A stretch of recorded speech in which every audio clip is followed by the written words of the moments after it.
Bonjour et bienvenue pour ce deuxième apéritif théologique, toujours avec James Woody et moi-même François Bergouignan. Et aujourd'hui nous abordons un sujet difficile, le péché.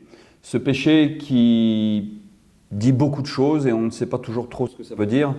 Peut-être que pour nous ramener déjà sur le sens du péché et le mot grec qui est utilisé dans la Bible pour le péché se dit amarthéma. Et dans l'hébreu, c'est ratat. Voilà. Alors, avec le sens à peu près analogue. Et le sens premier du verbe, donc amartano, ce n'est pas faire une faute. Le sens premier, c'est faire fausse route. C'est finalement s'écarter d'une vérité.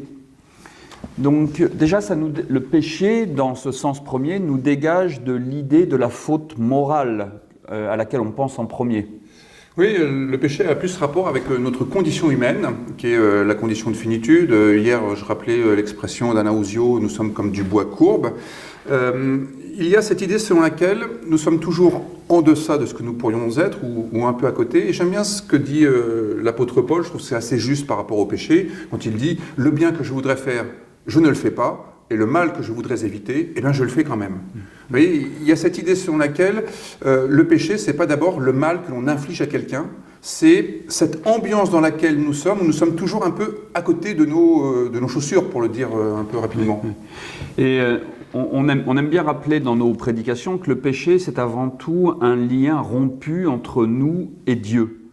Et je trouve que ça va très bien dans le prolongement de ce que tu dis, puisque c'est vraiment quelque chose qu'on aimerait faire au nom de la présence de Dieu, au nom de l'arrivée du royaume de Dieu, et qu'on n'arrive pas à faire. Oui, je pense que c'est une façon d'être un peu désaxé par rapport à soi-même, au regard de ce que Dieu nous propose de vivre.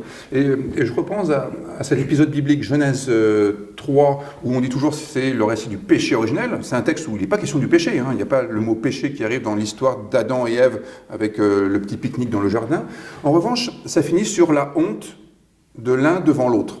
Eh bien, la honte d'être soi, ça c'est le péché. Parce qu'on se rend compte que finalement, on n'est pas tout à fait celui que nous pourrions être.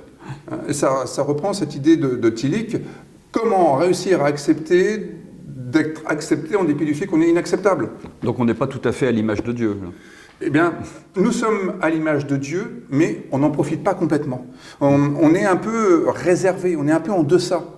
Et il me semble que toutes les rencontres de Jésus, avec ces personnes qui sont estropiées, qui sont malheureuses, etc., consistent à résorber ce péché, c'est-à-dire cette distance qu'il y a entre soi et soi.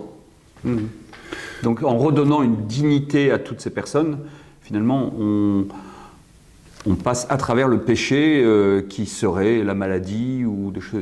Oui, et puis c'est surtout, là par contre je dirais avec Jürgen Moltmann, finalement le plus grand péché, c'est le désespoir. C'est-à-dire être privé de cette espérance selon laquelle nous pourrions être auteurs de notre histoire. Oui. Hein, c'est le sentiment que finalement on ne peut que subir, il n'y a plus rien à espérer. Ben, ça c'est le plus grand péché, ça veut dire que finalement on n'est plus dans le dynamisme créateur, on n'est plus à l'image de Dieu parce qu'on n'est plus créateur.